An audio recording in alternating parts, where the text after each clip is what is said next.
Students, whatever homework is given to you, you have to submit it on the very next day between 8 am to 1 pm to the given WhatsApp number, and it is compulsory to submit your homework as your attendance will be marked on the basis of your submission.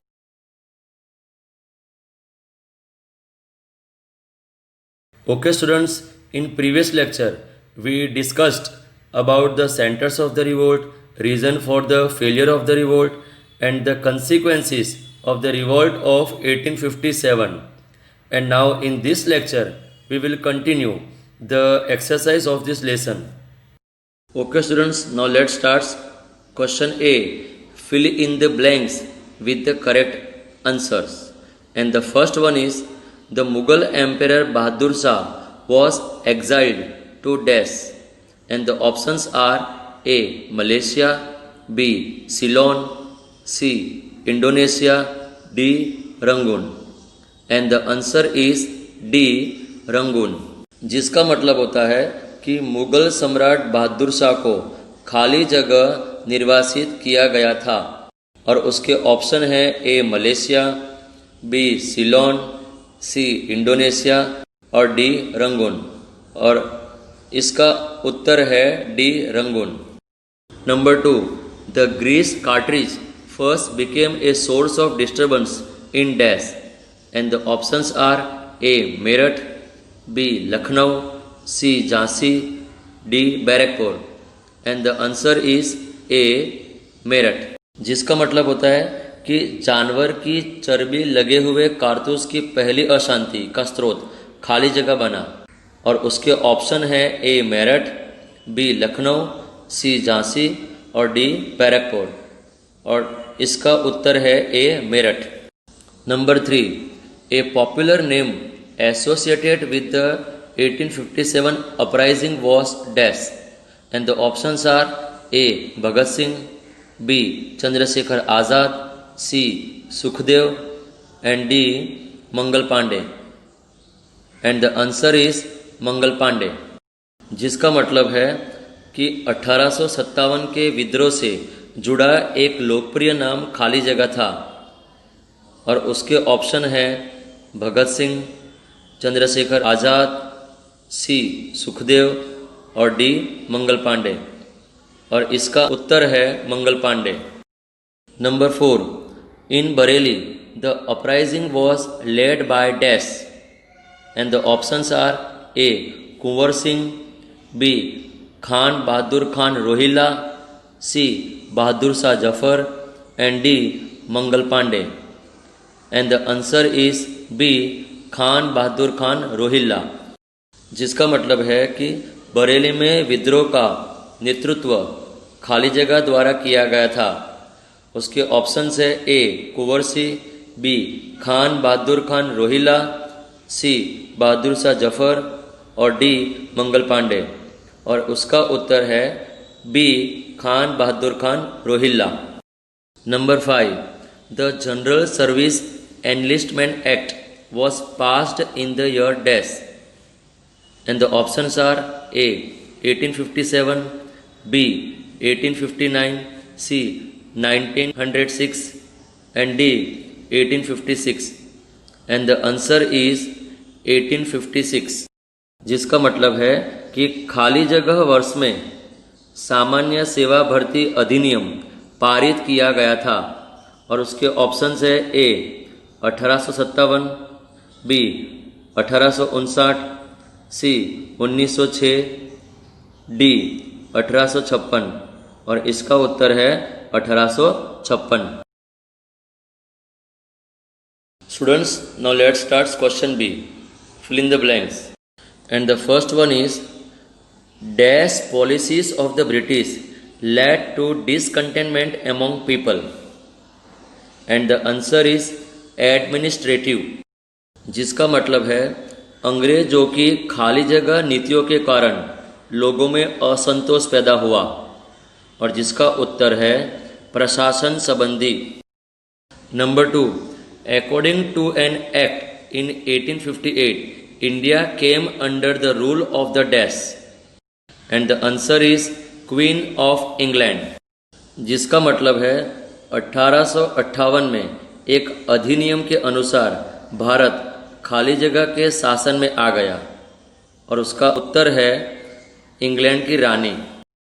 Number 3, Rani Lakshmibai son was not recognized as the heir under the dash policy of annexation, and the answer is doctrine of lapse, जिसका मतलब है रानी लक्ष्मीबाई के बेटे को खाली जगह के तहत वारिस के रूप में मान्यता नहीं दी गई थी, और जिसका उत्तर है पतंत के सिद्धांत।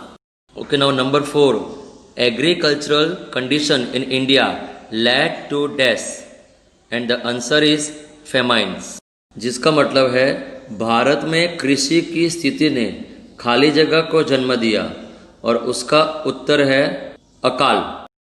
Number 5, the governor general of India was proclaimed as the dash under the Act of 1858, and the answer is Viceroy, जिसका मतलब है भारत के गवर्नर जनरल को 1858 के अधिनियम के तहत खाली जगह के रूप में घोषित किया गया था, और उसका उत्तर है viceroy. Okay, now let's start question C. Write T for true and F for false, and the first one is the revolt of 1857 was initiated by Mangal Pandey, and the answer is true, जिसका मतलब है 1857 के विद्रोह की शुरुआत मंगल पांडे ने की थी, जिसका उत्तर है सही।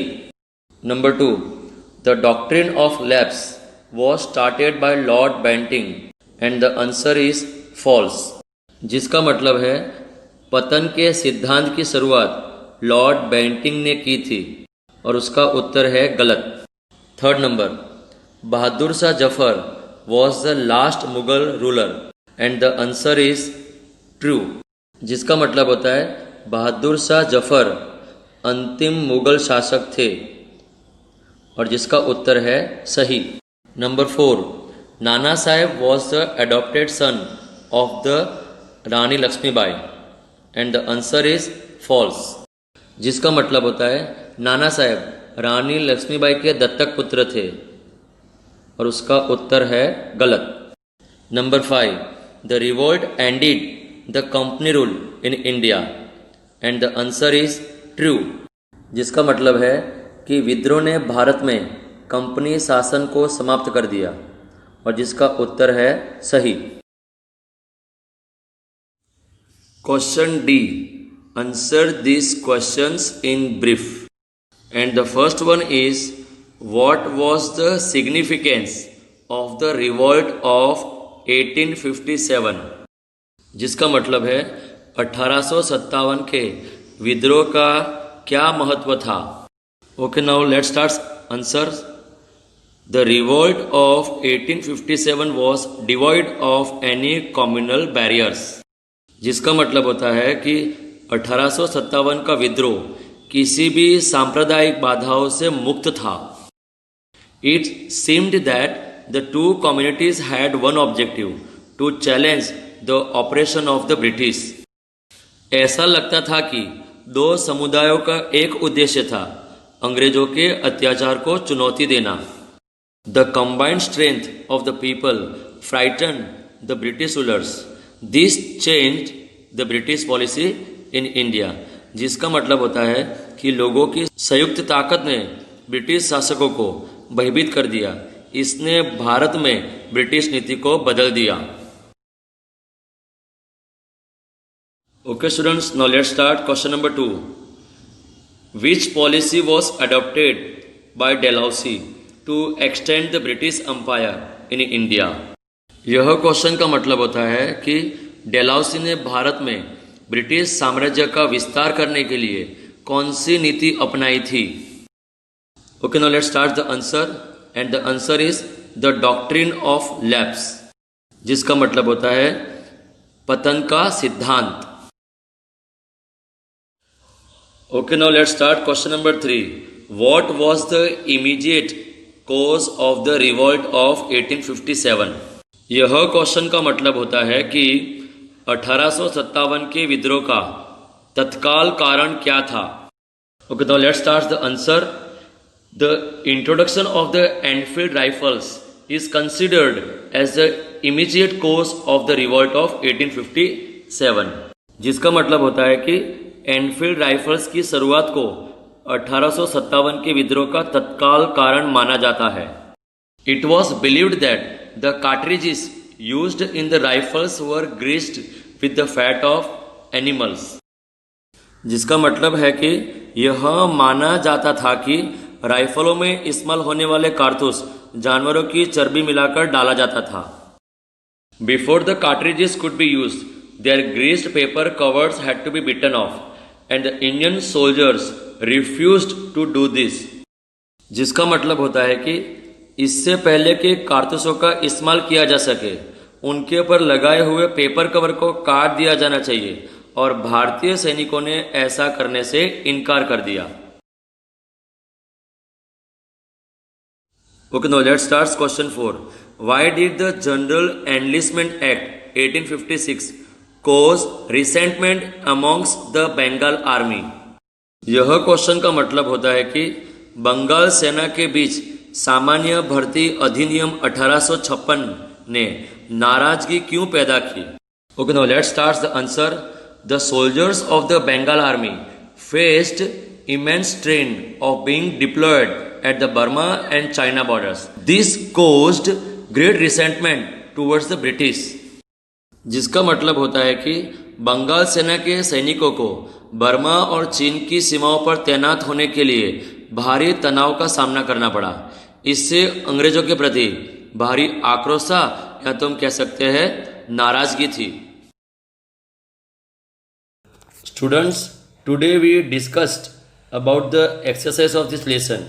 In the next lecture, we will continue the remaining question of the exercise. Thank you.